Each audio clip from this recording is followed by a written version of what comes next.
It's kind of a surreal day a little bit. I mean, I know when we talk about the NFL that these types of things happen, that important players, stars, superstars, potential Hall of Famers reach the end of their road in their careers, or if nothing else, the end of the run with their team that they made their name and reputation on after so many years. It's just the nature of the business. It's just the way it goes. And I imagine for a lot of Seahawks fans, it's a day they probably saw coming, thought maybe was inevitable, but it's still kind of a sad day to find out that the Seahawks are indeed releasing Richard Sherman. Because when you talk about Richard Sherman, he really, in a lot of ways, I know you have Pete Carroll, and I know you have your quarterback in Russell Wilson, and I know that you're talking about the Legion of Boom secondary. You're not just talking about Richard Sherman. You're talking about Earl Thomas and Cam Chancellor. But really, Richard Sherman was like the star of that defense. He was the star of that team. He really, truly was. And I've always thought Richard Sherman was a really nice story. Here's a guy that ran slow at the combine. He was a bigger corner, but teams questioned if he could hang outside. The Seahawks, John Schneider, Pete Carroll had confidence in their system, the traits that Richard Sherman brought to the table. Here's a guy that some people call a thug, yet he went to freaking Stanford. Highly educated man, well-spoken, all of that jazz. He's a fifth-round pick in 2011 coming out of Stanford. No buzz, nobody talking about him. And lo and behold, when you do redrafts of the 2011 draft, that great class that had J.J. Watt, Cam, Tyron Smith, and so many others, he's right there at the top of the list. He's in the top 10s and top 5s in those redrafts. He went from being a fifth-round pick to being arguably the best cover corner in the National Football League.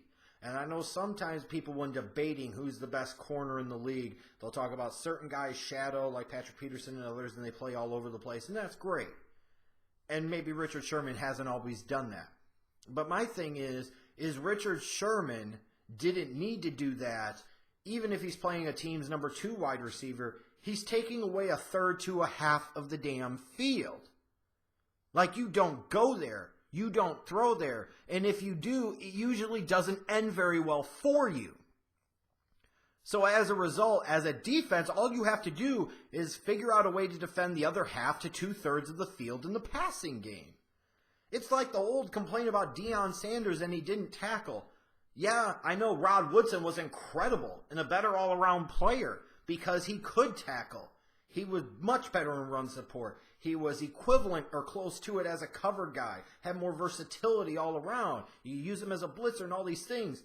But Deion's number 1 job was to be a shutdown corner, to take away a third to a half of the damn football field. And for a decade, that's what Deion did. So you could live without the tackling because ultimately you could stick him on a Jerry Rice or any other number of guys, and they weren't doing anything that day.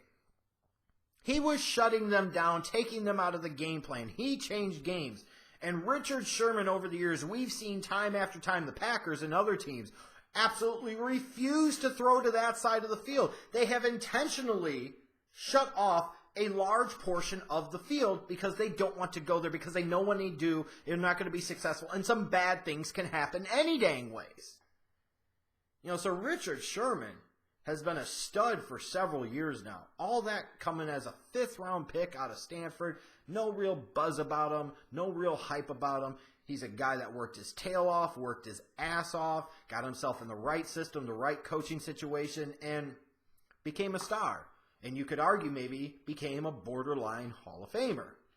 So it's crazy to think after only 7 seasons, and I know coming off of a torn Achilles, to think that the Seahawks were ready to already move on from Richard Sherman.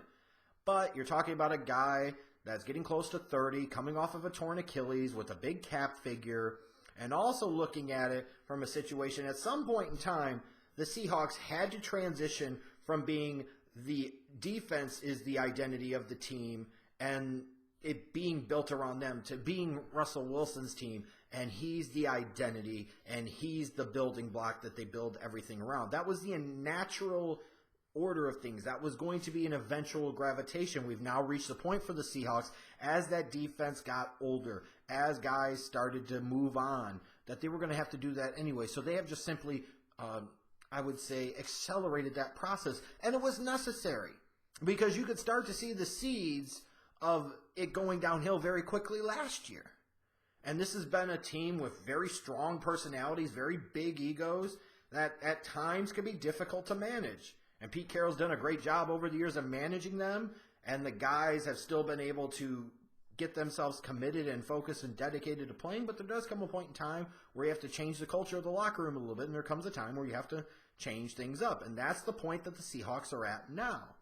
And as far as Richard Sherman, and I look at that defense in general, I still feel like they've never gotten over what happened in Super Bowl 49. Never got over that Malcolm Butler interception. Never got over not running the ball at 2nd and goal on the 1-yard line. And honestly, in defense of Richard Sherman and everybody else on that Legion of Boom defense, I'd never get over that either.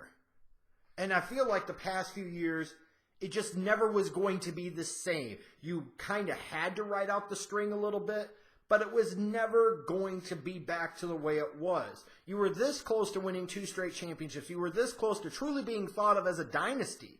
Perhaps one of the greatest teams in NFL history, winning back-to-back championships. And then on top of that, beating the brakes off of Peyton Manning one year in a historically superior defensive performance in the Super Bowl, and then coming back the next year and beating Tom Brady in the Super Bowl. Not only would they have won back-to-back Super Bowls, you're talking about beating 2 first-ballot Hall of Famers, 2 guys that have been talked about for years as being arguably the greatest quarterbacks in NFL history.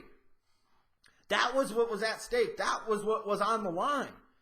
So yeah, I can understand, and I whether Richard will ever acknowledge it or not, I don't know.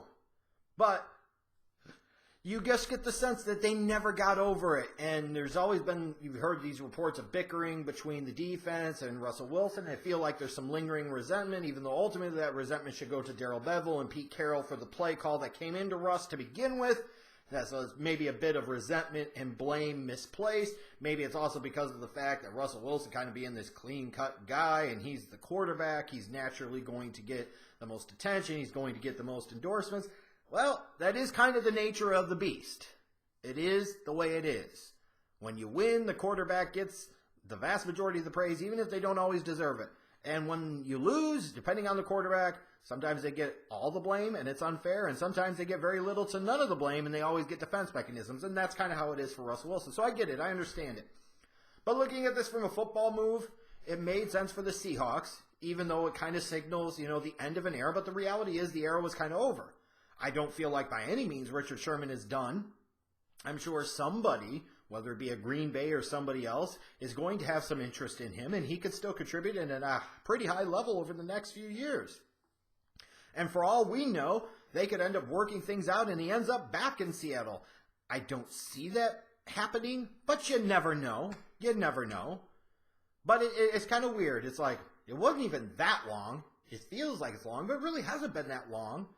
And now you're hearing about Richard Sherman being released and Michael Bennett's being traded. Cliff Avrill's probably going to have to retire due to injury. The reports about Earl Thomas being traded and all of that. It's amazing how quickly life comes at you in the NFL sometimes. But Richard Sherman's going to have no problem, I would think, finding employment next year. It's just going to be about the right fit at the right price, and that's pretty much all there is to it. I understand what the Seahawks felt like they had to do. It sucks when you have to release a guy that is still that good of a player as Richard Sherman has been over the past several years, even coming off the torn Achilles. You let him go and you get absolutely nothing for him. But that might have been the reality of their situation. It's why they were happy to get rid of Michael Bennett and get something for him, because they knew they weren't going to get anything for Richard Sherman because they were going to have to release him.